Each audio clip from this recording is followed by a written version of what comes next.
This is a boat that sank. That's the drive.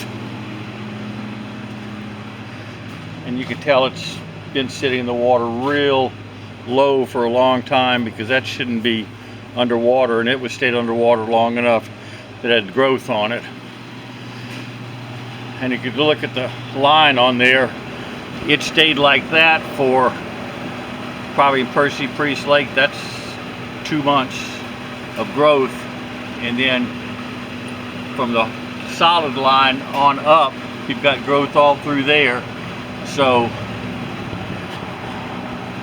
that was underwater.